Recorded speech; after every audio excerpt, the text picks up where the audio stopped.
How's it going, guys? This is Avollon, and welcome back to Avollon's World. We're right where we left off in the last episode. We just built the Dripstone farm, and now we get to decorate it in the cavern. Today's going to be a little bit more of a, I guess you could technically call it a filler episode, because that's kind of what it is.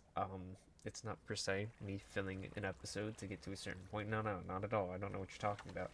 There's definitely nothing planned for episode 50. Don't worry about that. Anyway, I've got a couple smaller projects to do that I've just kind of pushed to the side and haven't done, and we're gonna do those, and we got a couple little projects that will lead to bigger projects in the future. I'll give you that as a hint, and that is all I will give you. So, first order of business, decorating this place. I made a single biome world and did in Dripstone caves, so I wouldn't have to go exploring for Dripstone caves in this one to try and find what I was looking for. And I think I have a general idea of how to do a thing here. It's essentially just place down blocks. That's essentially what you gotta do, and you will form whatever you're trying to do. That's essentially it. There's no pattern to these, whatever these big pillars of dripstone are. They literally just kind of form from the ceiling and have some dripstone on them. That's literally it. If we just do I bet you if we just do this, this will look almost perfect.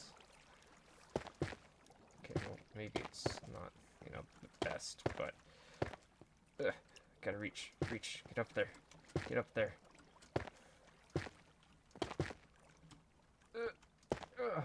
See, and just doing that, I think, gets the point across.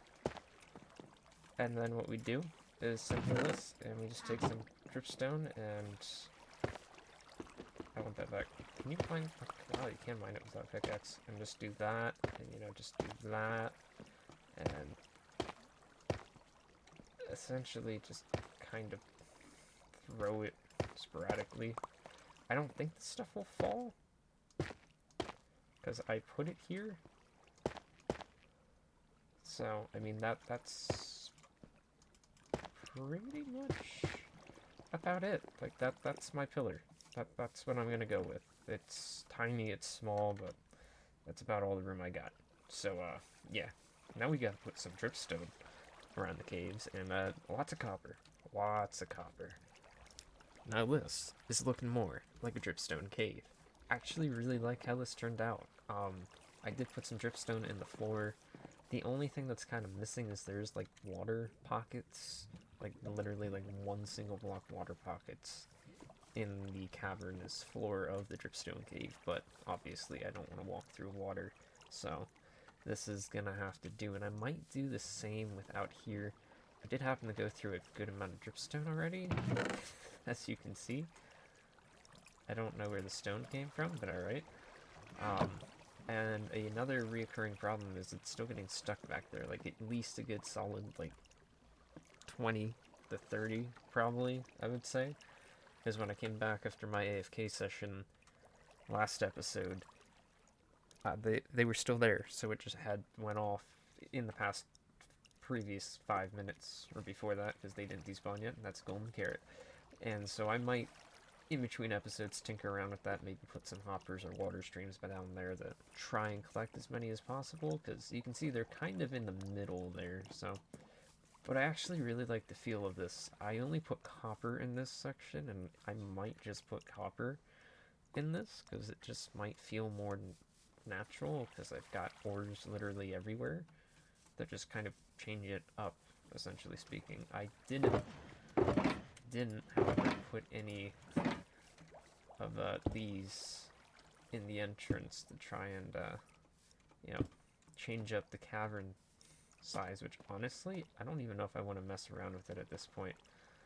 Like, I might just throw a couple slabs here and there, and maybe just throw a stair, and that's about it, because I like how this looks.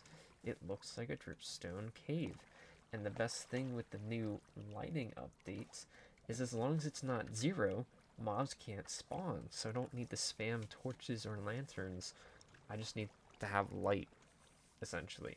So that's really cool. So let's get on to the rest of the cave, shall we? Okay, so you get the first impressions are going to come down from the lush cave section, and you can already start to see some dripstone forming and some pointed dripstone, and overall I really like the way this looks and feels. It's not exactly how a dripstone cave would form and generate, but it is, you can tell that's what it's trying to represent, and it's my own take on a dripstone cave, because obviously the grass doesn't spawn in there, but I like the way it looks. You got some connecting to the ceiling and the floor, one's on the ceiling, one on the floor, you know, bunch of copper. I'm gonna keep the torches and everything, and I think when I dug this out I already went through and put all the slabs down, so I don't even have to do that. But as you can tell, it's just copper everywhere. I could, technically speaking, put some granite in here too, but I feel like that might ruin it.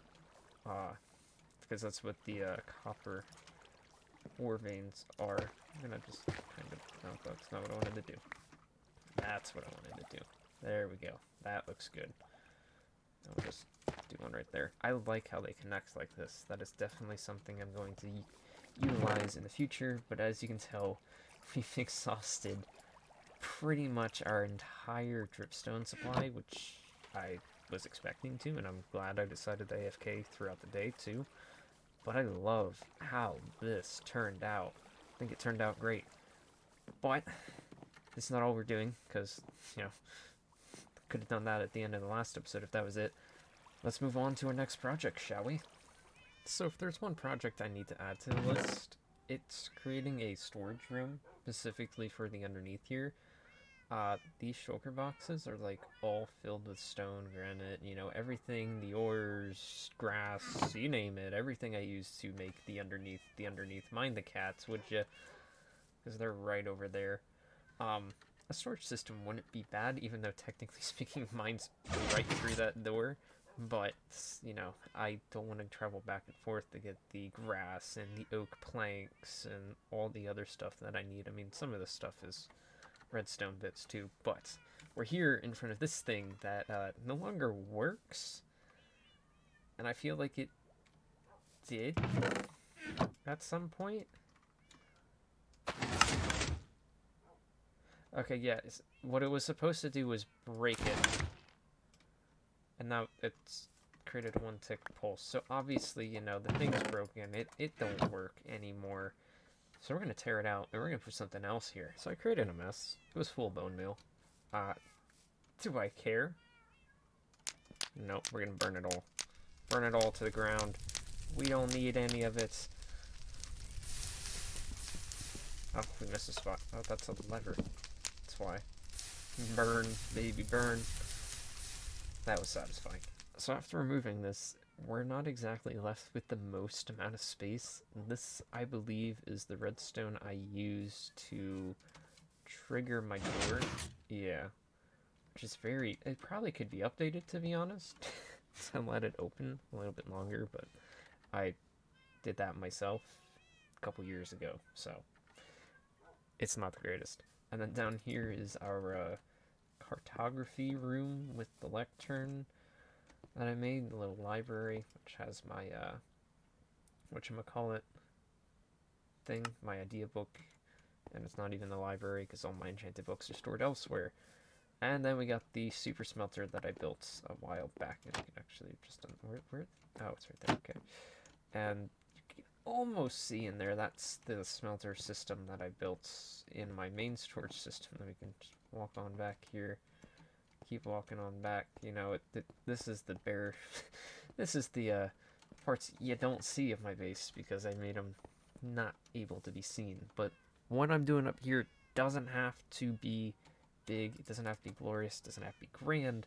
We are making a room to stash our music discs, our records, because currently they've been sitting in a chest, and with the new music disc, the other side, music disc, I really like that one, and I realized I don't actually have a jukebox. Like, I have one, obviously, because I played the music disc before, but I don't have one just sitting out and about anywhere in the world.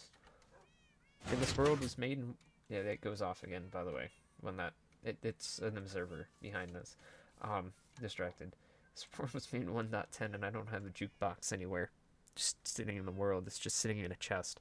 So we're making a room to store our music disc, to store the jukebox, to jam out to some tunes. So, nice tiny room.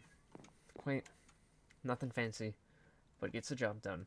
Because all it needed was a jukebox and a chest to store the records, or the music disc, whatever you want to call them. We got my favorite one here, the newest one as well, Lorraine, Other Side. She made the Pig Step one, which was really good and was my favorite. But these two are some of my favorite music discs, and I swear I've heard this before. I think it's in Minecraft story mode. Don't quote me on it. I didn't look it up.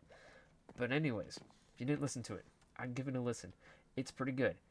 And yeah, you find it in Dungeons chests. That's where I found this one. Not quite sure if you can find it anywhere else, but let's give it a listen, shall we?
Empty shulker boxes. This is all the stuff that I thought really didn't need to be here, should be somewhere else. And then this is the storage room. We've got a chest for all of our stone and cobblestone variants. This is just all cobblestone in here. We've got a chest for all of our grass, dirt, and I guess the glowberry should technically over there. I don't want that chest yet. All the dirt, moss blocks and more grass blocks, because obviously it's a big key part of the underneath, it's the grass blocks. All the andesite, diorite, granite, tough clay, and some gravels in here. All of our wood, which we don't exactly have a lot of, but we do use the oak slabs a lot.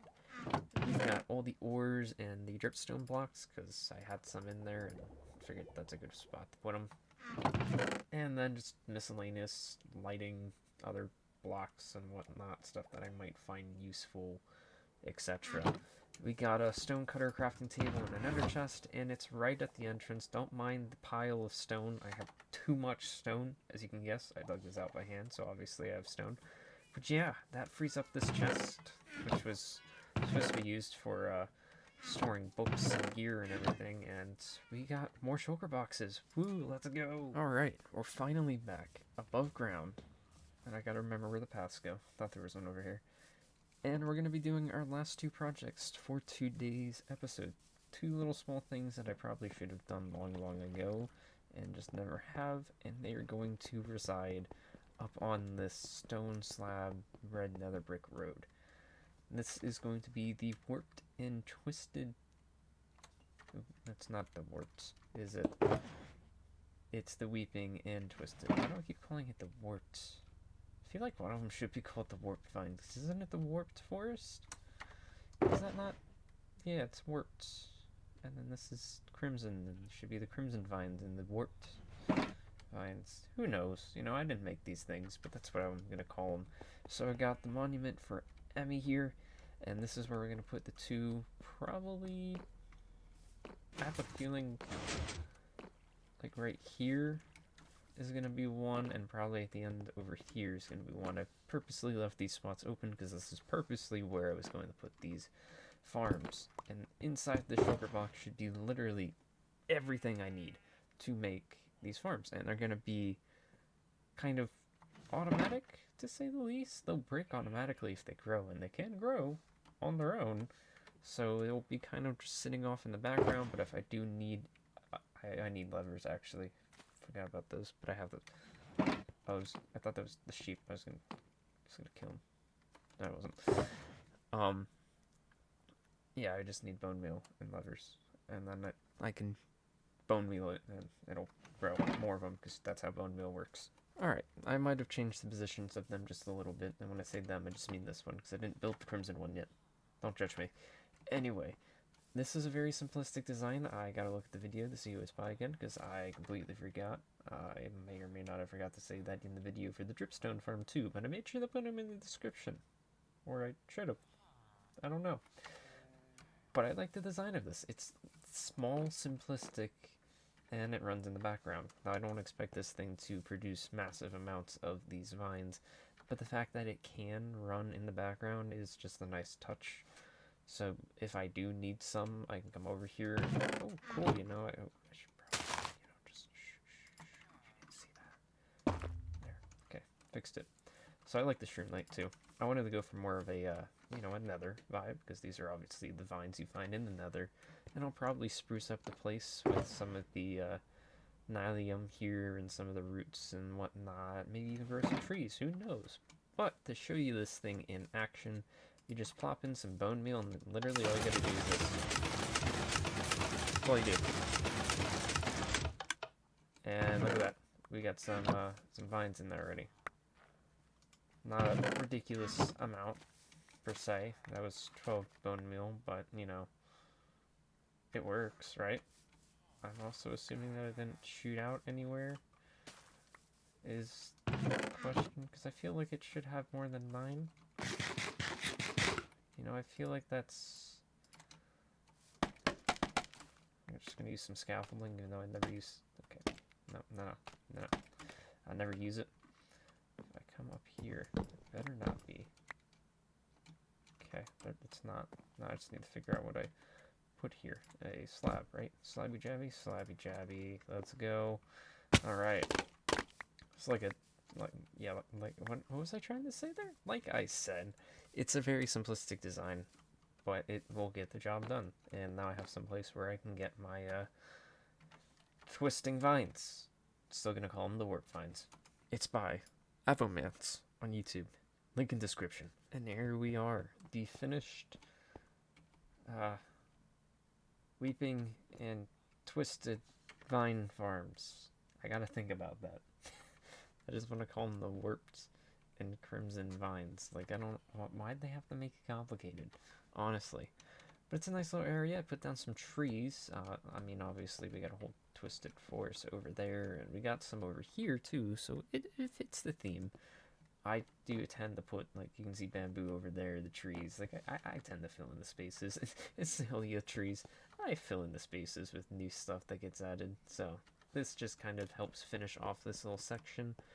And it goes perfect with Emmy's monument here, who, if you don't know, is a cat who passed away in 2019. She was an awesome cat, so I made her a monument here in my world to always remember her by. Anyways, this did actually go off. We got one more twisted vine, and this one probably didn't go off yet, but I didn't show you this one.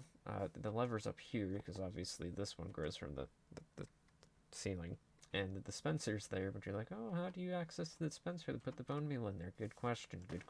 I had to leave this shroom light off on this side and this side, because it should look like that, but that space is occupied by the redstone, and this one's open so I can access the dispenser.